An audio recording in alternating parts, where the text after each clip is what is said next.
go ahead. Mm-hmm. Well, what's your response to these allegations? Well, I think they've been a while in the making. Officer Diaz, former Officer Diaz, was indicted several months ago on 16 counts. It appears he's making a plea to 3 counts, which will be heard in the federal court, I believe, next Tuesday, which is June 1st, I would say, in the afternoon. And so we'll know further then. It's obvious that he did make a plea with the federal government in exchange for information.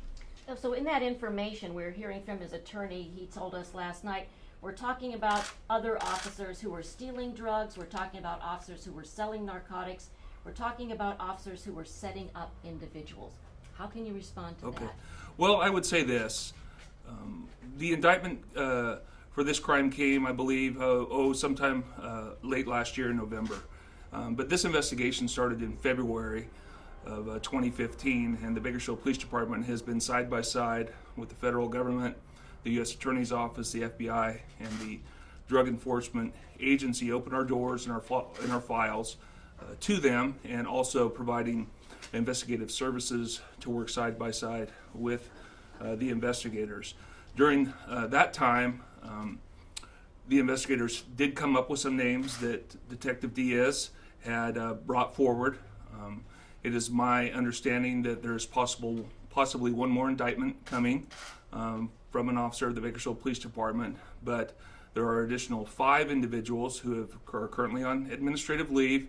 However, no federal charges will be pending against them. So why are they on administrative leave? They're on administrative leave because we're looking for any policy violations that Damacio Diaz might have brought forward in regards to their name. So that's what we're looking at from an internal perspective at the Bakersfield Police Department. So all 6 of those officers are connected to this case that's with Diaz? Well, I guess it's how you describe what was the word you used? Connected? Connected to the case. Okay. I can tell you this, that during the course of this investigation, it became clear that Damacio Diaz intentionally manipulated numerous officers to do things, and they were done in a way that oftentimes looked above board. He gained their trust, and once the officers were out of the picture, in other words, Detective Diaz was in charge of the investigation. Once they left, that is when the corruption began. So I can tell you that I am positive. I talked with the U.S. Attorney this morning that these 5 individuals that are currently on administrative leave are not involved and not going to be indicted by the federal government unless further information comes forward.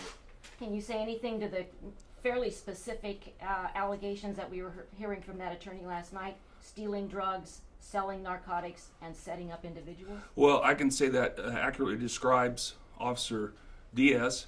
I can't say that is, well, I know it's not involved, the other 5 officers aren't involved in that criminal behavior, but as I have said, it appears that there may be one other indictment from an officer from this police department who currently resigned.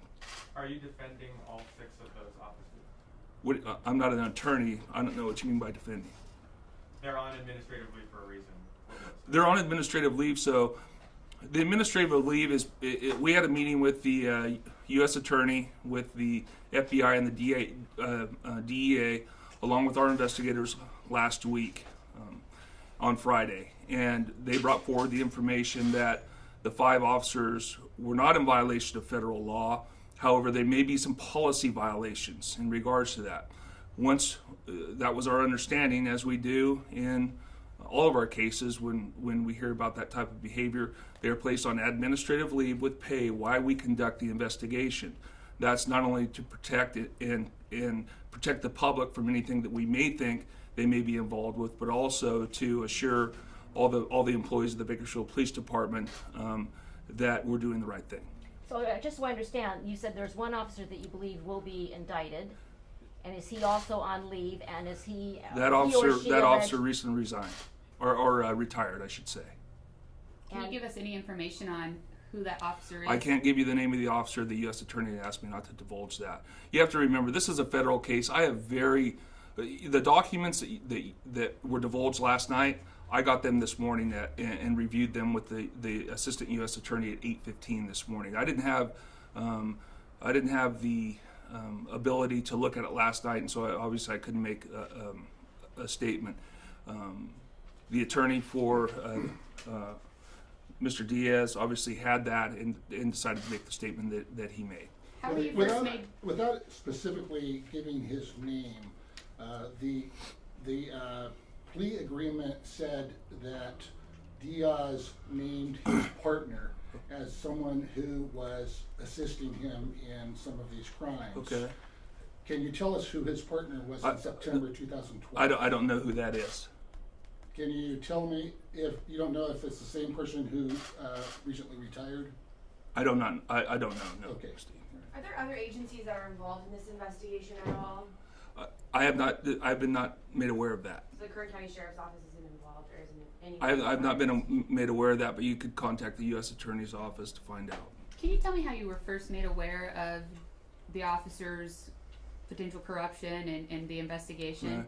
Back in February of 2015, we were involved in a case that was occurring, a drug narcotic case, which several of our officers were on, and it was divulged by us, by one of the suspects, that there was possible corruption within the department. We immediately started an investigation and placed Damacio Diaz on leave, and that's where the indictments that were publicized in November came from. So the investigation did begin right here. It did. Can you confirm the retirement date for that officer who retired? Well, I don't have a calendar. What's the date today? The 27th? Yeah. I'm guessing the 13th or 14th Of this month. of this month. So about 2 weeks ago. Yes. So back in November, when all of this came to light originally, Mhm. for us anyway, and that came to light, how do you feel about having yet more problems since then, if I can characterize that way? Well, obviously there's one individual that Mr. Diaz has claimed was working in concert with him. That's disappointing as well. Once we heard of that individual's name, they were placed on administrative leave as well. And so moving forward, we thought we had done everything that we needed to do at that point, but obviously as the attorney's office was getting through the investigation, they divulged 5 more names that he had brought up during the investigation, but once again assured us that they were not involved in federal criminal activity. So I'm still not clear, the former officer who could be indicted, at what point was he put on leave by your department? I believe, I don't know the exact date, and I don't have it in front of me to tell you the truth, Carol, but I believe it was the same, within an hour of us understanding that there was a problem. So prior to what we heard in November even, the Diaz case coming to light? I don't recall that. Okay. Officer Diaz was with the force for 17 years. Right. Can you talk about, was he a good officer in those 17 years, with the exception of this? Well, it seemed like he was doing fairly well. I can tell you that obviously by reading the papers today that that he signed in the plea agreement show that this criminal and corrupt activity began in 2012. It seems like. I can tell you that his attorney has made him, by his statements, come out to be some sort of crusader or savior, and he's going to save our community from corruption at the police department. I can tell you this, that he is no Serpico. He did not come forward and tell any of the authorities any of the information that he had over those past 3 years until the indictments were handed down, okay, and he's facing a $10 million fine and life in prison. Do you think that makes it any less credible, though? His statements? No, I don't think so. I think the individual that's uncovered is probably going to face some of the same problems. And like I said, we don't mind him bringing up names. We're going to investigate them. Every name that he's brought up, someone has been placed on leave, and we've done the investigation. And that's. You wish it came up sooner? I wish it would have. Yeah, I wish it would have came up in 2012. I wish it wouldn't have happened. I wish he would have came to somebody and said, "Hey, I think this is going on, or I'm involved in this," and it would have ended.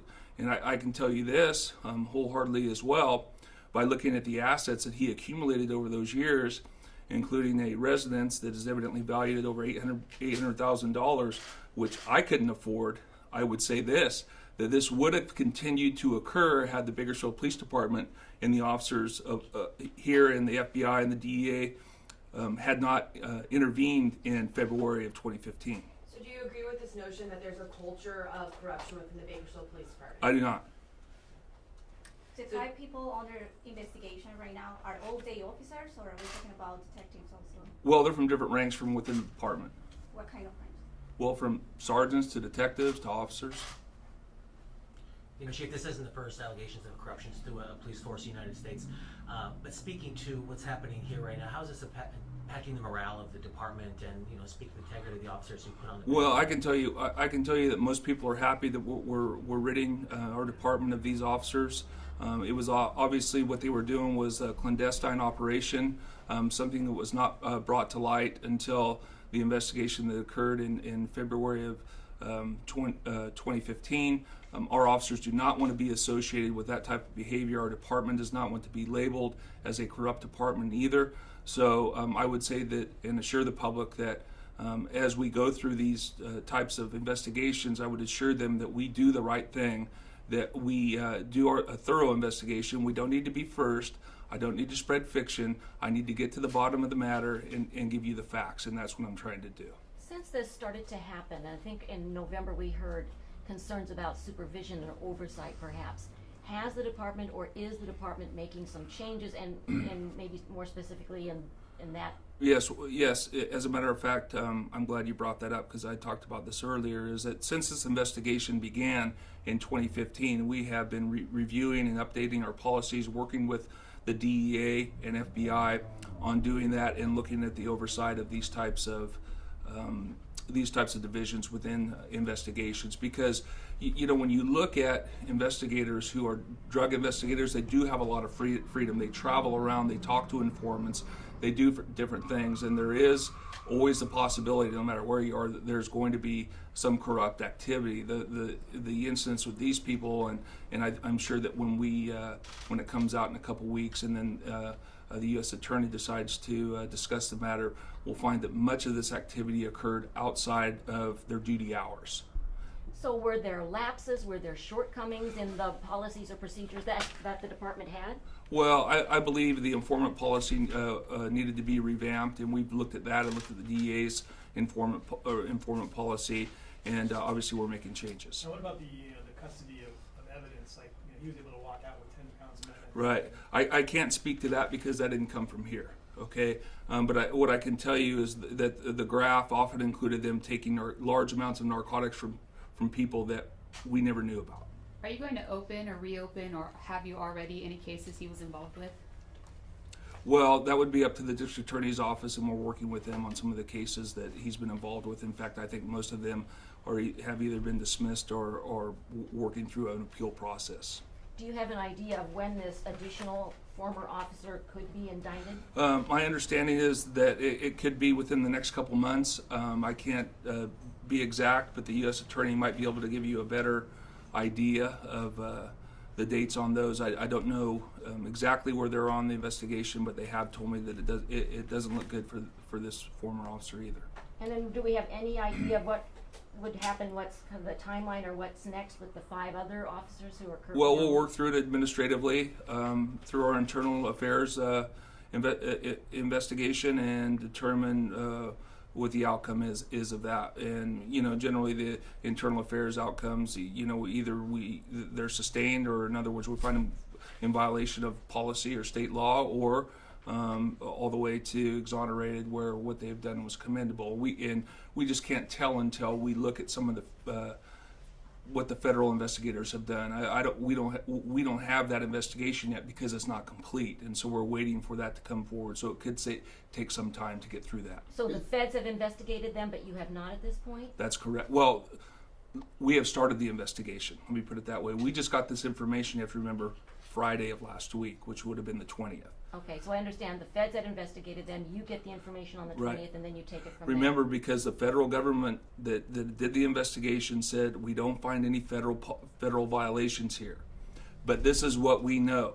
Okay, so from a local government standpoint, what we need to do then is make sure there's no state violations or any local policy violations. You said you were first made aware of Officer Diaz's actions by somebody during an investigation. Right. Is that something, do you take all tips like that into consideration? Yes. Was that person DEA, BPD, FBI? We were all working together on a case. case. We were all working together on a case, and it came to light when we were in contact with the suspect. Do you feel like the department failed at all, just because he got away with this for so long? Well, like I said, I haven't seen their investigation, so I don't know what was done on duty and what was done away from the police department, separate from a supervised type of shift. So I'll wait to see and pass judgment on that. It's obviously disappointing, I can tell you that. It's obvious that we need to tighten some of our policies and our procedures up, which we have done. As I said, being a narcotics investigator gives you a lot of freedom, and it's oftentimes difficult for a supervisor to supervise people that are going to different places all the time. So we're trying to shore some of those issues up. They have been addressed, and we're still working with the DEA and the FBI to tighten our policies and procedures up. Do you know any of these 6 other officers personally, on a personal level? I know all the officers. Are you surprised to see some of those names? Well, I'm not surprised, but once again, I'll say this, is that my belief is just from preliminary discussions with the federal government is they were manipulated into doing some things that did not look on the surface as being involved in a conspiracy with Officer Diaz and the others. So that's what I'm telling you. How do you address that issue in the police department? Well, you have to address it from a communications issue and make sure that we're reporting up to our supervisors. You know, when you have an issue where someone reports to one supervisor and another group reports to another supervisor, and they come together and do something, and the people that are involved in the criminal activity leave because it's their case, these people don't generally call up to their supervisor and say, hey, this is what we did. That's the responsibility of these people. So if they're not reporting up, then that's the issue that we have. And so, you know, communication is always a key in any good organization. And so we're trying to look at some of the possibilities away from utilizing certain types of devices to communicate when people, especially when we have people off duty and on duty and coming together and being involved in these types of investigations. You said certain types of devices. Can you? Well, cell phones. You know, people have multiple cell phones, as what happened with Diaz in this case. I think it's in the investigations really have multiple phones, and generally we're required to divulge our phone numbers to the chief's office. They didn't do that. Do you know how many of those 6 officers were in the gang or drug units? I don't have any idea. Just going back to one other thing the attorney told us last night, he said this is a travesty of justice at the very highest level. Care to comment on that? Well, I think that what our officers did to turn Officer Diaz in is commendable. I think what he did was a travesty. It has violated the public trust.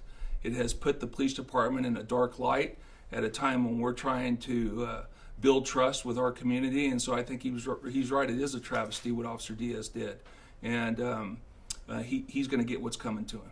So how do you build that trust now? Well, we have to continue being out in the community and being a positive source for our community to utilize, and we'll be out tomorrow at another community meeting out in Rosedale. So I think you said the other officers turned him in. Is that how you phrased it?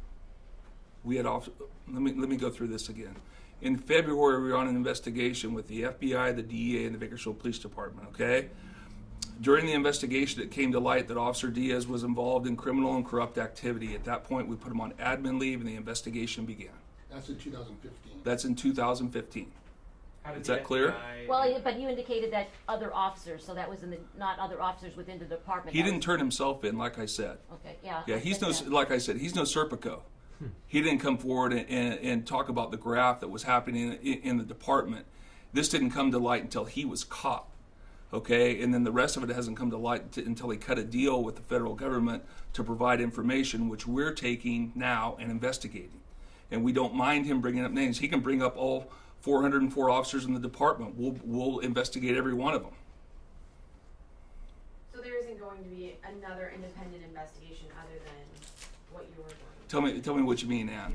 The independent investigation within the department, like what you just said. Sorry, I'm just trying to... Okay, our internal affairs investigation is going to run its course.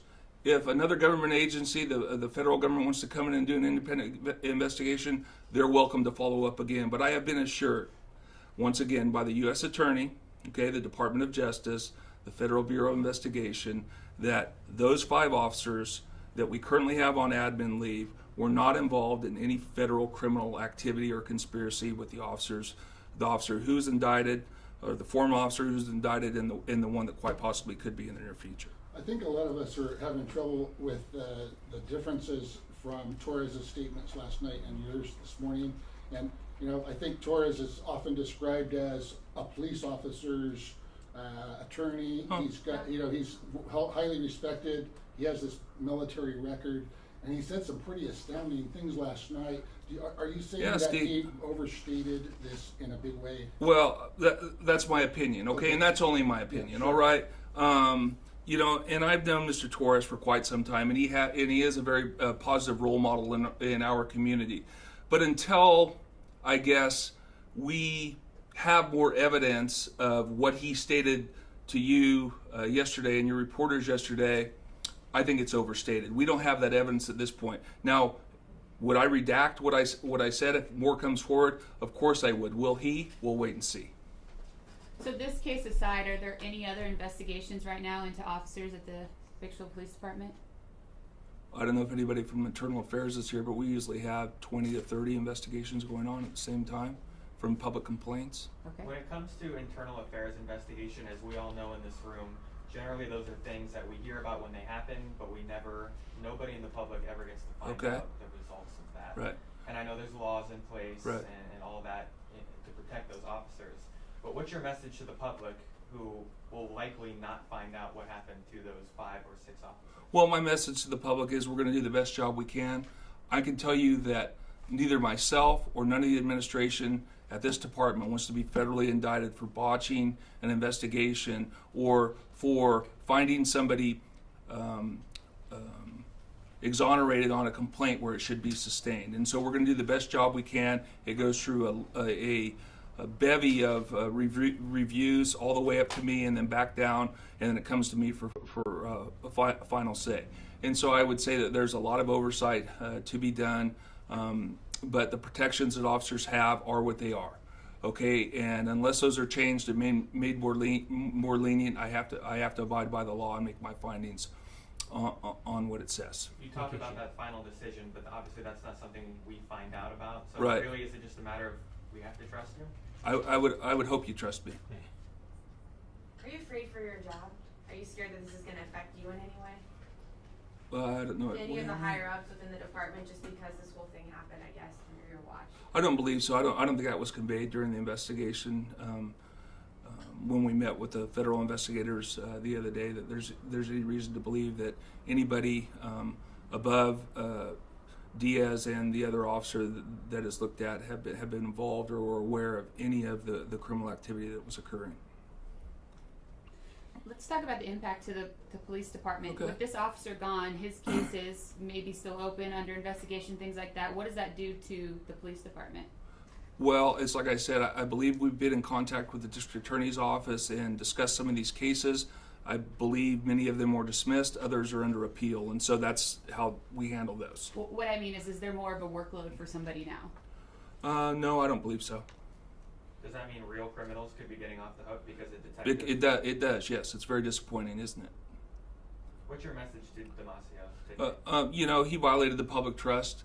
He gained the trust of a lot of officers. He manipulated them into working in concert with him without the understanding that he was involved in a criminal enterprise and conspiracy with another individual. And for that, like I said, next week when the plea is read, he'll get what he has coming to him. Is it way too early to speculate what's going to happen with his partner in 2012 or the other 5 officers? I wouldn't have. Yes, it is, and I wouldn't have any idea, especially on the other officers, since it's not my investigation, and I have to rely on the U.S. Attorney's Office to finish that. This goes back to the rights of officers, and I know you don't have a lot of control over it, but some members of the public are probably rightfully have questions about the fact that Diaz was on paid administrative leave for February 2015 to, well, full year.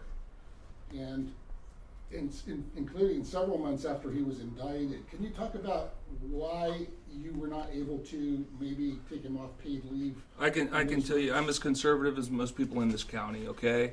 And do I agree with the paid administrative leave? I do not, but it is a matter and a point of California law that's held in our public employment law, and it is what it is, and so we have to abide by that, and that's what we did in this case. Okay. Will we ever know the name of Diaz's partner in 2012, who that retired officer is, if it's the same person? I don't know. Is that something that can be looked up?